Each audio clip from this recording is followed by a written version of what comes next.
یا علی مدد.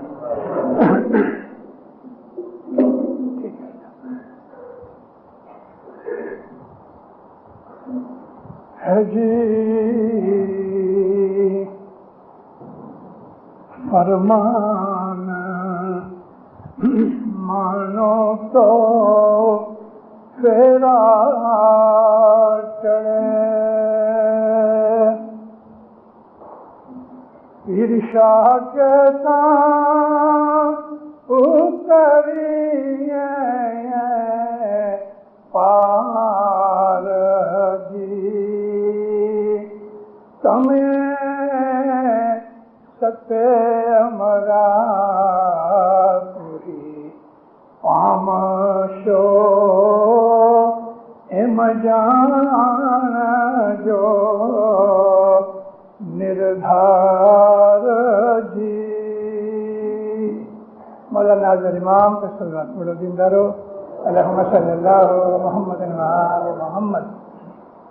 اے مومنوں،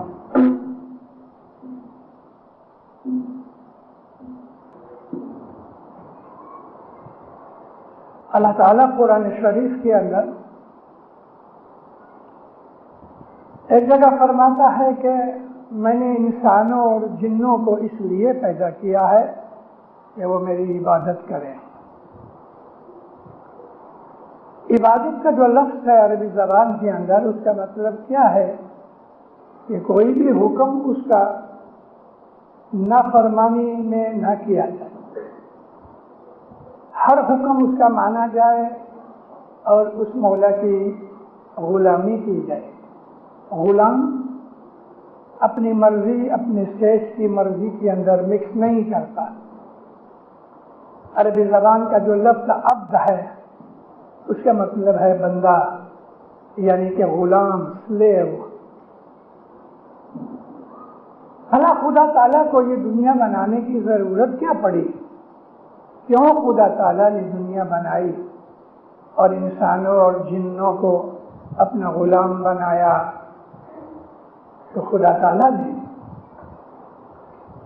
داؤد علیہ السلام کو یہ بات کہی کہ اے داؤد، میں چھپا ہوا ایک خزانہ تھا، مجھے کوئی جانتا نہیں تھا.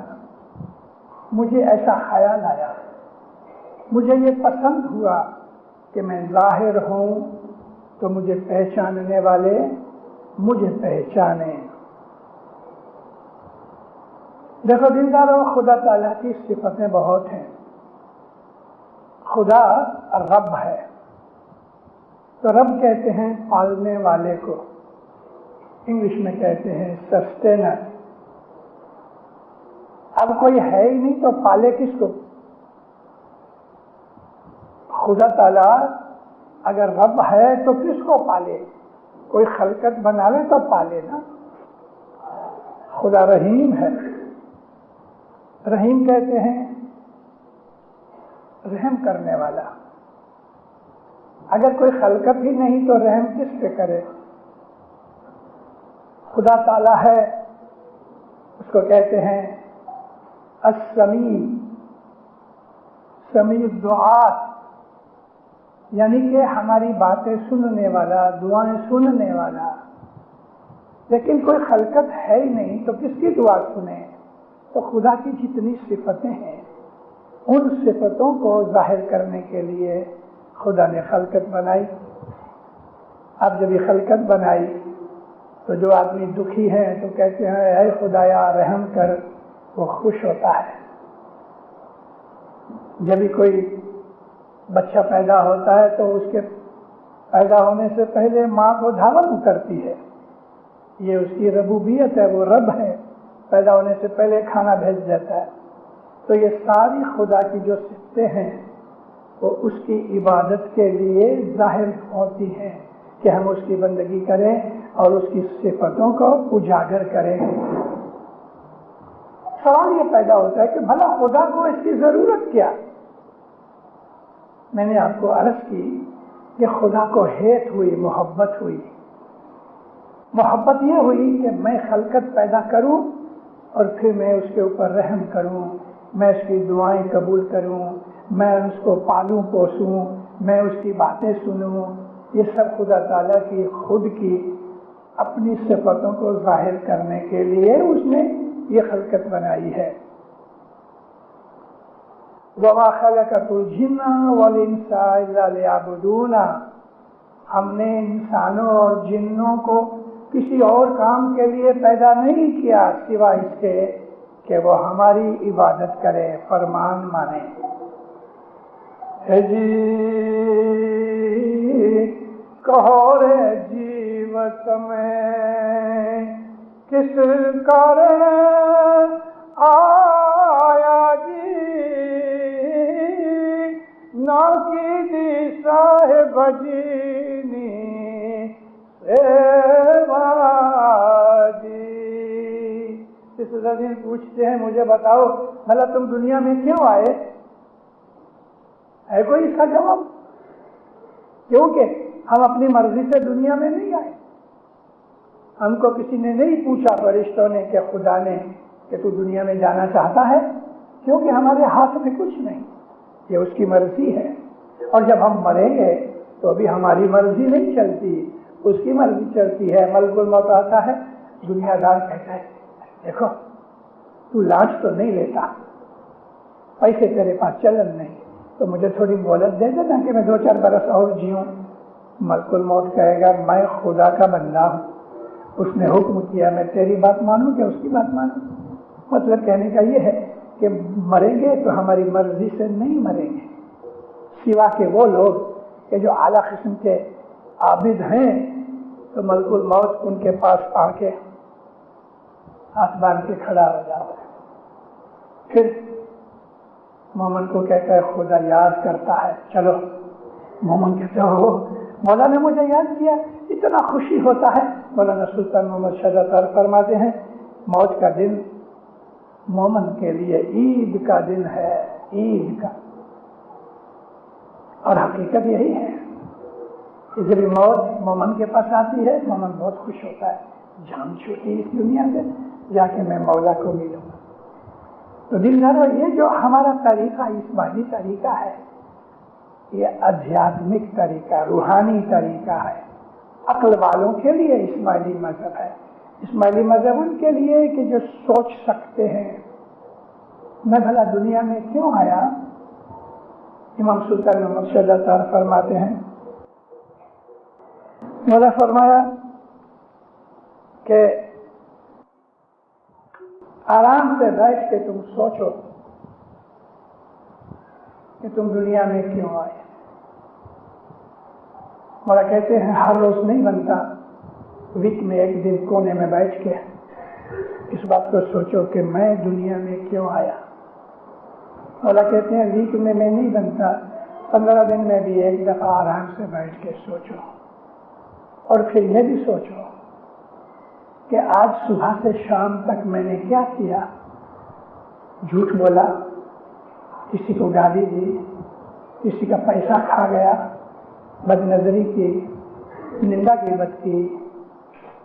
جب اس بات کے اوپر آدمی سوچے گا تو مولا کہتے ہیں تمہارے انتکرن میں سے ایسے خیال نکلیں گے، یہ تو ٹھیک نہیں۔ انسان اپنا اسٹاک لیتا ہے، جس طرح سے اپنے بیپار کا مہینے کے آخر میں وہ اسٹاک لیتا ہے، اتنا مال آیا، اتنا مال گیا، اتنا مال بیچا گیا، اس میں نفع ہوا کتنا، نقصان ہوا کتنا۔ ہمارا بھی حساب ایسا ہے، ہم ایک نیکی کرتے ہیں، کبھی کبھی 10 گنا معاف ہو جاتے ہیں اس نیکی کے کارن سے، کبھی کبھی ایک گنا اتنا بڑا ہوتا ہے کہ ہماری 10-20 نیکیاں کھا جاتا ہے۔ ہمیں اس بات کا خیال کرنا چاہیے۔ میں ہمیشہ گئے 2-3 سال سے میری عادت ہو گئی کہ میں لوگوں کو یہ یاد دلاتا ہوں امام حضرت امام کے فرمان سے۔ امام باپ فرمایا کہ یہ یاد رکھو کہ تمہارا اکاؤنٹ لیا جائے گا، حساب لیا جائے گا، یہ بات یاد رکھو۔ اور اسلام کے اندر اس کے اوپر ایمان رکھنا فرض ہے کہ ہمیں خدا کے پاس جا کے حساب دینا ہے، کوئی بھی حساب سے چھوٹ نہیں سکے گا۔ یہ سمجھداری جو ہے انسان کے دل میں ویراگ پیدا کرتی ہے۔ جب انسان کو پتہ لگتا ہے کہ انجام یہ ہے تو اس کے دل میں ویراگ پیدا ہوتا ہے. ویراگ کا مطلب انگلش میں کیا ہوتا ہے؟ The detachment of mind from the world. دنیا سے اپنے من کو جدا کر لینا. کھاؤ پیو سب کچھ کرو لیکن اپنے من کو دنیا سے جدا رکھو، کیونکہ یہ دنیا ہمیشہ رہنے والی نہیں. ہم کو ایک دن مر جانا ہے اور مر کے مولا کے پاس جا کے ہمیں حساب دینا ہے. یہ بس بات اسلام کے اندر بہت امپورٹنٹ ہے. اللہ تعالیٰ کہتا ہے کہ تم اس بات کے اوپر ایمان لاؤ کہ خدا ایک ہے. یا ایھا الذین آمنوا آمنت باللہ، اے ایمان والے لوگوں تم ایمان لاؤ کہ خدا ہے. اور پھر کہتا ہے کہ والملائکۃ، اور اس کے فرشتے ہیں، اس پر بھی ایمان لاؤ. بھلے فرشتے ہمیں آنکھ سے نہیں دکھتے لیکن فرشتے ہیں. پانی کا فرشتہ ہے، ہوا کا فرشتہ ہے، روزی رزق کا فرشتہ ہے. میکائیل جو ہے وہ ہوا اور پانی کو کنٹرول کرتے ہیں. جبریل علیہ السلام خدا کی وحی نبیوں تک لے جاتے ہیں، اور یا مومنوں کو جو خدا کے عاشق ہیں ان کو انسپریشن دیتے ہیں، ان کے دل میں نور پیدا ہوتا ہے. مومن کے پاس فرشتے آیا جایا کرتے ہیں. وکتب ہی، خدا کہتا ہے اور میری کتابیں جو ہیں، میں نے جتنے دنیا کے اندر شاستر بھیجے ہیں، قرآن پاک ہے، بائبل ہے جس کو ہم انجیل کہتے ہیں. اس کے پہلے موسیٰ علیہ السلام کے اوپر تورات اتری، داؤد علیہ السلام کے اوپر زبور اتری، حضرت عیسیٰ پہ انجیل اتری، اور نبی پاک کے اوپر قرآن اترا. آخری اور چھیلی کتاب ہے، لیکن اس کے پہلے 4 وید بھی اترے. خدا کہتا ہے میں نے کوئی ملک ایسا چھوڑا نہیں کہ جس میں میں نے اپنے نبی نہیں بھیجے. 1,24,000 نبی آئے. 1,24,000 124,000 نبی آئے. ہر ملک کے اندر آئے. ہندوستان میں بھی آئے، افریقہ میں آئے، یورپ میں آئے، امریکہ میں آئے. اب 1,24,000 پیغمبروں کی لاکھوں برس نکل گئے. ہمارے پاس ہسٹری نہیں ہے، ہم نے لاسٹ کی ہے. لیکن خدا کا کہنا ایسا ہے، ہر قوم کے پاس، ہر ملک میں نے ہدایت بھیجی تاکہ کوئی قیامت کے دن یہ نہ کہہ سکے یا اللہ میں نے تو سنا نہیں تھا کہ تو نے ہدایت بھیجی ہے. کسی نہ کسی طریقے سے، کسی مشنری کے منہ سے، باپ کے منہ سے، ماں کے منہ سے، کسی نہ کسی طریقے سے خدا کار میں یہ بات ڈال دیتا ہے جھوٹ بولنا گناہ ہے، خدا کی ہستی ہے اور خدا تعالیٰ کی عبادت کرنا ہے. ایسی نیک باتیں جو ہیں وہ خدا کسی نہ کسی طریقے کام میں ڈال دیتا ہے. گرد صدر دن کہتے ہیں کہ قیامت کے دن جب حساب کیا جائے گا تو اس وقت تم یہ نہیں کہہ سکو گے مولا میں نے تو نہیں سنا تھا. چوگڑیے کو یاد کرو تو، یارا متا کوئی آخے تس دن ویراتا منہ جیو متا سیا نہ سو. سندھی زبان ہے. اس صدر دن کہتے ہیں ایسا تم میں سے کوئی کہہ نہیں سکے گا کہ یا مولا میں نے تو نہیں سنا تھا کہ جھوٹ بولنا گناہ ہے، کسی کا مال کھانا گناہ ہے. جو نیکی کے کام ہیں، جو بدی کے کام ہیں، ہم کو ان کی ہدایت دی جاتی ہے. ہر انسان کو کسی نہ کسی طریقے سے خدا ہدایت کرے گا اور اس نہیں کچھ کہہ سکے گا. اے مومنوں، میں نے آپ کو عرض کی امام سلطان محمد شاہ داتار کے فرمان سے کہ آرام سے بیٹھ کے آپ یہ سوچو کہ دنیا میں کیوں آئے، اور یہ بھی سوچو کہ میں ابھی کیا کر رہا ہوں. ہم جو اسماعیلی ہیں، انگلش میں لفظ ہے یونیک. یونیک کہتے ہیں کہ جو ایسا دوسرا کوئی نہ ہوئے. ہمارے جیسا مذہب کسی اور جگہ نہیں ہے. اسلام کے 73 فرقے ہیں لیکن 72 فرقے ہمارے جیسے نہیں اور ہم ان جیسے نہیں ہیں. وجہ اس کی کیا ہے؟ وجہ یہ ہے کہ دین اسلام کا جو ایسنس ہے یہ اسماعیلی مذہب ہے. کیا ایسنس ہے؟ اسماعیلی مذہب ہے لیکن ایسنس کیا ہے؟ ایسنس یہ ہے کہ خدا نور ہے، اس کا کوئی شریک نہیں، اس کا کوئی بھاگیدار نہیں، وہ بالکل اکیلا ہے، اس جیسا کوئی نہیں. وہ نور جس نے دنیا بنائی، جس نے انسان بنائے، خلقت بنائی، تو کیا وہ اس دنیا میں ہے کہ نہیں؟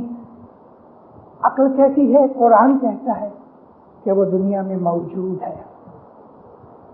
تو اگر وہ موجود ہے، کس شکل میں ہے اور کہاں ہے؟ یہ ایسنس ہے. تو پھر ہم اسماعیلی لوگ جو ہیں وہ حضرت امام کو آنکھ سے دیکھتے ہیں.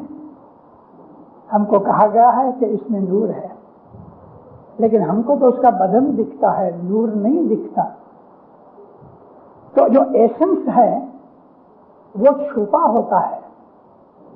مثال دوں، ایک بادام لو، بادام کا چھلکا جو ہے اوپر کا وہ ہارڈ ہوتا ہے، ہتھوڑی لے کے ہم اس کو توڑتے ہیں، اب اندر سے بادام نکلا، وہ اپنے شیل میں چھپا ہوا تھا. کیا یہ بادام ایسنس ہے؟ نہیں. تو ایسنس کیا ہے؟ اس بادام میں تیل ہے، وہ بھی دکھتا نہیں. اب بادام کو کوٹ ڈالو اور کوئی برتن لے کے، پلیٹ لے کے اس میں اس کو رکھو، کوٹے ہوئے پاؤڈر کو، نیچے تھوڑی آگ رکھو، تو آگ کی گرمی سے بادام میں سے تیل نکلے گا. اس کو چمچہ لے کے دباؤ تو اندر سے تیل نکلے گا. یہ اس کا ایسنس ہے. ایک اور مثال ہمارے پیروں نے گنان کے اندر دی ہے کہ گرت میں جم دودھ میں جم گرت سمانا. دودھ کے اندر جس طرح سے گھی سمایا ہوا ہے، آپ دودھ لو، دودھ کے اندر سے ہمیں مکھن نظر نہیں آتا. پھر ہم اس کو بلوتے ہیں، دہی بناتے ہیں، بلوتے ہیں، اور بلونے کی فرکشن سے، ہیٹ سے اس کے اندر سے مکھن باہر نکلتا ہے.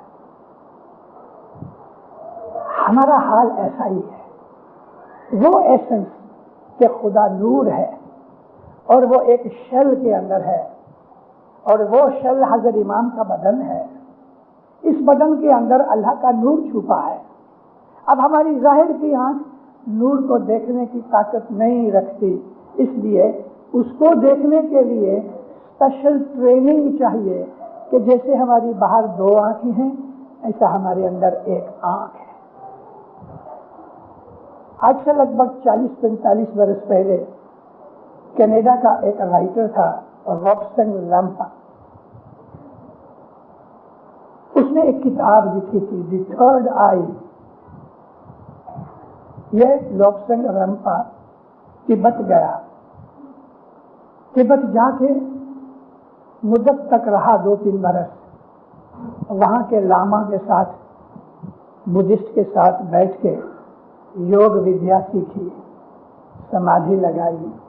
وہاں کی کچھ کتابیں بھی لے کے آیا، اور اس میں سے کہ انسان کے اندر ایک تیسری آنکھ ہے، تو وہ تیسری آنکھ کے اوپر اس نے کتاب لکھی. ایسا ہوا میں نے اس کو ایک دفعہ خط لکھا، کیونکہ میرے پاس بہت سے لڑکے آئے جنہوں نے اس کی یہ کتاب پڑھی تھی، بڑی اچھی لکھی ہے.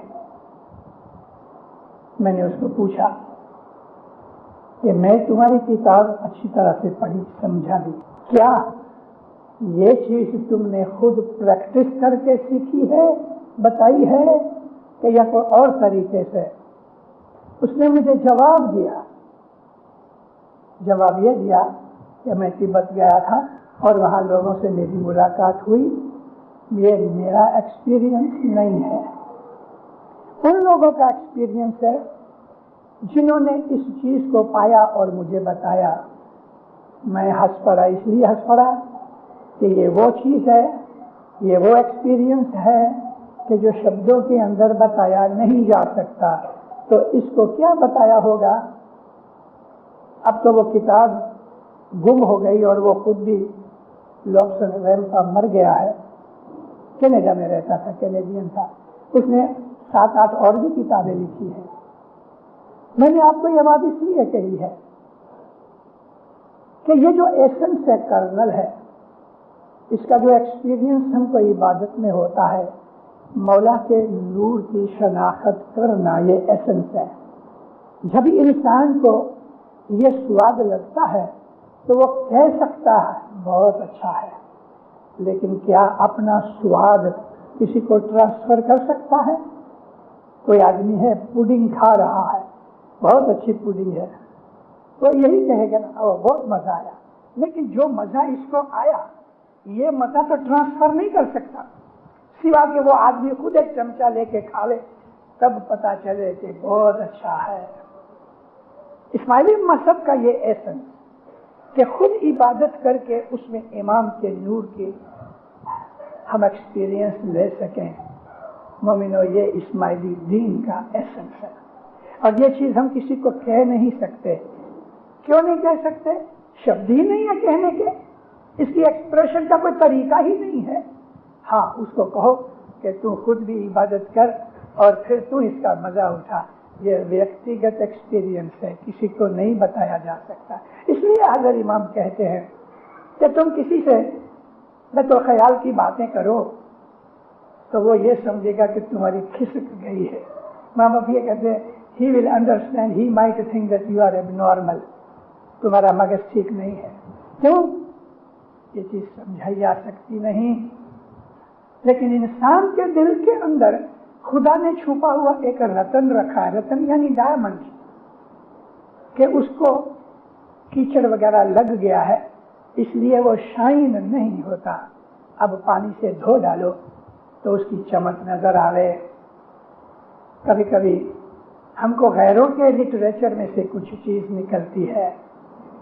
ایسے بڑے بڑے بادشاہ بھی ہوئے ہیں کہ جنہوں نے راج چھوڑ دیا، اپنی ساری سمپتی چھوڑ دی، محض اس لیے کہ وہ خدا کے نور کے ایسنس کو سمجھ سکے. آپ کرسچنوں کو ملو، ہندوؤں کو ملو، کسی بھی قوم والوں کو ملو، اپنے مسلمان بھائیوں سے ملو، کسی کو اس بات کا علم نہیں. وہ لوگ یہی کہیں گے دعا پڑھو، نماز پڑھو، حج کو جایا کرو. حضرت امام کہتے ہیں عام مسلمان نماز پڑھتے ہیں، روزے رکھتے ہیں اور سمجھتے ہیں کہ دیٹس آل ایوری تھنگ. یہ نہیں ہے. رسول اکرم صلی اللہ علیہ وآلہ وسلم نے مکہ کے اندر اپنی 40 برس کی عمر میں یہ اعلان کیا کہ میں خدا کا پیغمبر ہوں اور میں سندیشہ لایا ہوں کہ تم خدا کو ایک مانو، اس کی عبادت کرو. لوگ دشمن ہو گئے. خاص طور پہ نبی کریم کے جو بزرگ تھے، چاچا تھے، ماما تھے، دادا تھے، یہ لوگ بگڑنے لگے کہ تو کل کا بچہ ہم کو یہ سمجھاتا ہے. وہ زمانے کی حالت ایسی تھی. لیکن عقل جو ہے وہ عمر سے نہیں آتی، عقل تو خدا کی بخشش ہے. نبی کریم نے بہت محنت کی کہ ان کو سمجھایا جائے، مگر وہ نہ سمجھ سکے. لڑائیاں ہوئیں، ہار گئے، مارے گئے. چلو نبی نے اپنا شہر جو مکہ تھا وہ بھی چھوڑ دیا، ہجرت کر کے رسول اکرم مدینہ چلے آئے. مدینہ کے اندر بھی آ کے آپ نے لوگوں کو مسلمان بنایا. ایک بات سکھائی کہ خدا اکیلا ہے، ایک ہے، اس جیسا کوئی نہیں. یہ مورتی پوجا، یہ پوجا، وہ پوجا، دوسرے کو مانتے ہو، یہ غلط ہے. خدا ایک ہے، وحدہ لا شریک لہ ہے، بالکل اکیلا ہے، اس کا کوئی شریک بھاگیدار نہیں. نماز پڑھو. پھر تھوڑے ٹائم کے بعد روزے کیجیے. نماز پڑھانا ان کی پریپریشن تھی روحانی حالت میں آگے بڑھنے کی. اور روزے اس لیے تھے کہ دنیا کے اندر کھانے پینے کا موہ، جیب کا سواد انسان کا بڑا دشمن ہے. تو اس کے لیے حضور نے فرمایا کہ چلو تم مہینے کے روزے رکھو. تو جیب کا کنٹرول آ گیا. پھر نبی کریم نے ان کو کچھ وظیفے سکھائے. ایک دن حضرت ابو ذر غفاری تھے. ابو ذر غفاری نبی علی کا بہت عاشق تھا. جب وہ مسلمان ہوا تو اس نے اپنے بچوں کو کہہ دیا ایسا سمجھ لو کہ میں نے گھر بار چھوڑ دیا، میں آیا کروں گا لیکن ابھی تم کام کاج سنبھال لو، میرے کو اپنی آخرت بنانے دو. ابو ذر غفاری علی کو بہت پیار کرتے تھے اور اس وجہ سے اس کے اوپر ظلم بھی بہت ہوئے، خاص طور پہ معاویہ نے اور تیسرے خلیفہ عثمان نے ابو ذر غفاری کو بہت مارا، شریر سے مارا، شریر کی مار دی، مگر اس نے اپنے مذہب کو نہیں چھوڑا۔ ایک دن کوئی نہیں تھا یا تھے تو چلے گئے، نبی کے نزدیک آ کے نبی کو سلام کیا، کہتا یا نبی میں کچھ کہنا چاہتا ہوں، اجازت ہے؟ فرمایا بول۔ کہتا یا نبی یہ نماز، یہ روزے، ٹھیک ہے ہم نے آپ کا حکم مانا، یا نبی کیا اس سے زیادہ کچھ ہے؟ حضور ہنس پڑے، فرمایا ہاں ابو ذر اس سے زیادہ بھی کچھ ہے، یا نبی مجھے بتاؤ نا۔ حضور نے فرمایا اے ابو ذر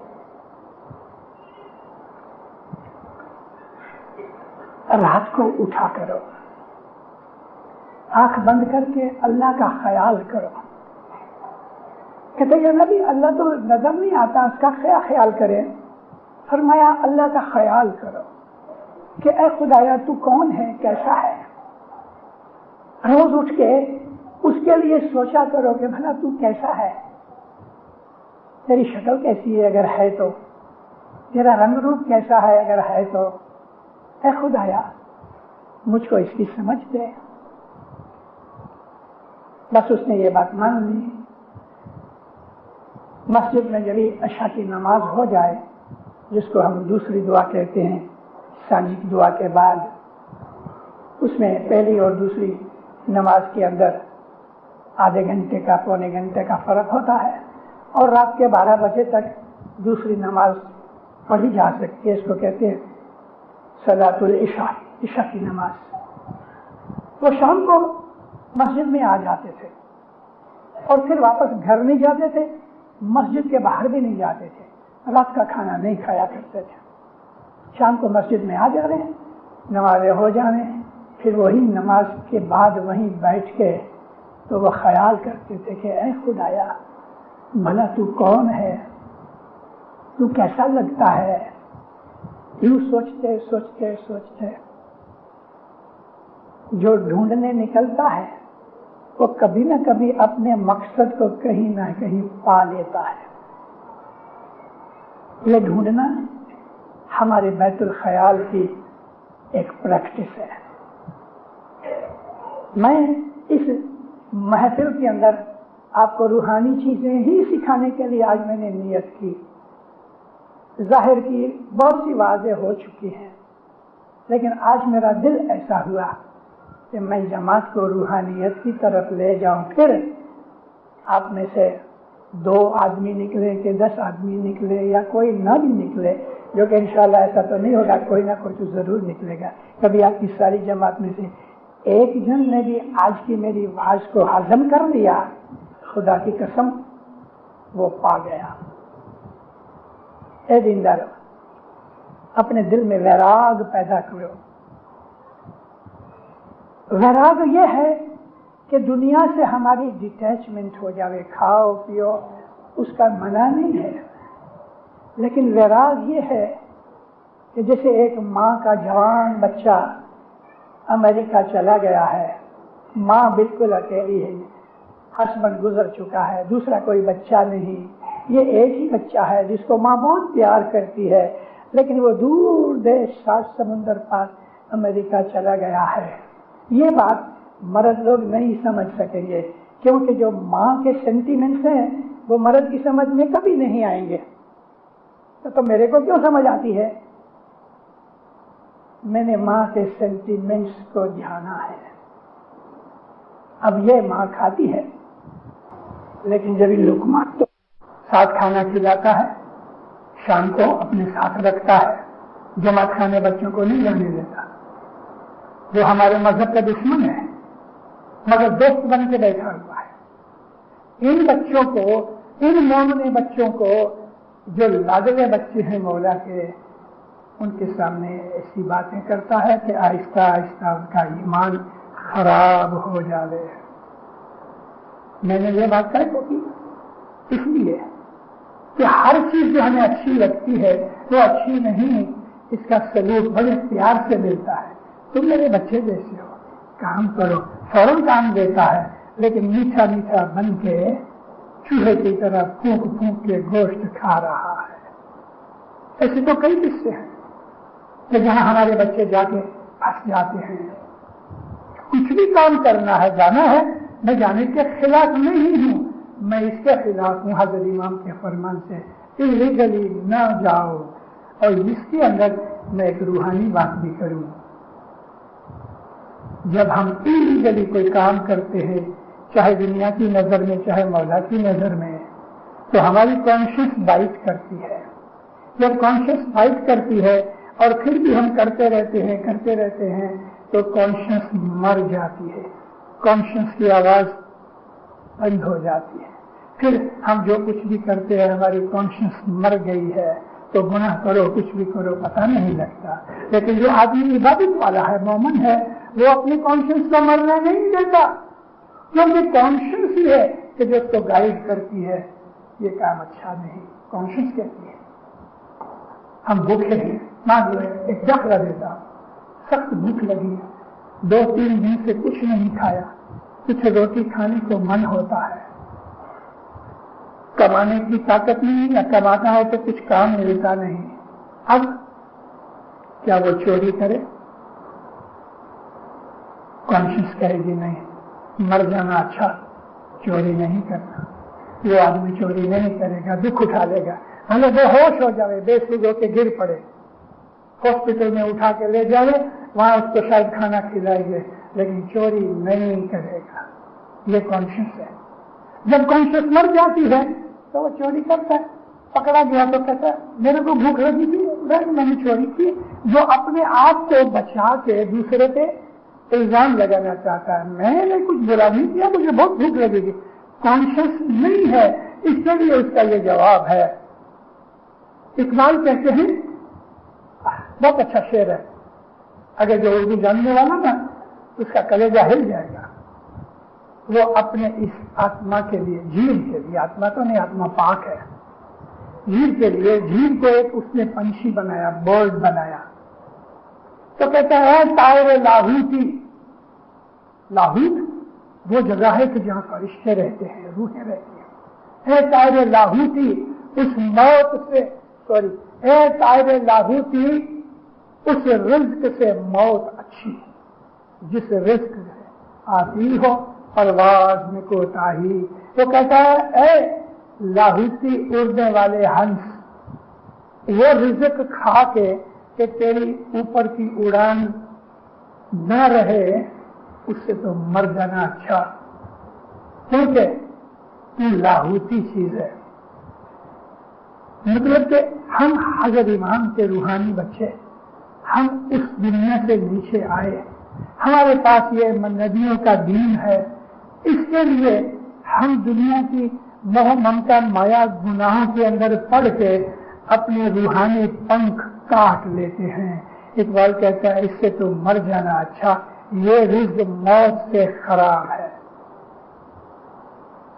پھر کہتے ہیں جاگو جاگو بھیا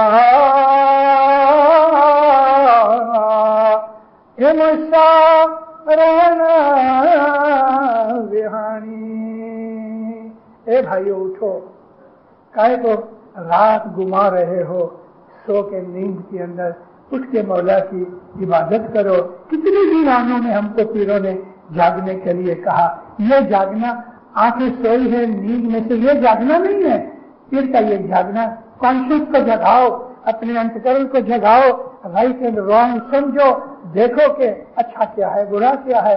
اور سب کے اندر مولا نے یہ کانشیس دی ہوئی ہے رائٹ اینڈ رانگ سمجھنے کی. اور مومن جو ہوتا ہے اس سے بچ جاتا ہے. مومن جان بوجھ کے کبھی گناہ نہیں کرے گا. مومن سے اجانے گناہ ہو جاتے ہیں تو فوراً رو پڑتا یا مولا میرے سے بھول ہو گئی، تیرے رحیم بادشاہ مجھے بخش دے، مجھے گناہوں سے بچا. مومن جان بوجھ کے گناہ نہیں کرے گا، مگر جب ہو جاتے ہیں تو پچھتاوا کرتا ہے اور جمع کرنے میں آ کے اپنے گناہوں کی معافی مانگتا ہے. اور چھاٹے کا دن ہوتا ہے تو چھاٹا لیتا ہے. مومن اپنے من کو انتکرن کو ہمیشہ صاف اور کلین رکھتا ہے، کیونکہ اس کا من مولانا حضرت امام کے بیٹھنے کی عرش ہے۔ اے مومنو، میں پھر اس بات کو دہراتا ہوں کہ ہماری یہ جو دنیا ہے ٹیمپریری دنیا ہے، ہماری آخرت ہمیشہ پہ رہنے والی پرماننٹ چیز ہے۔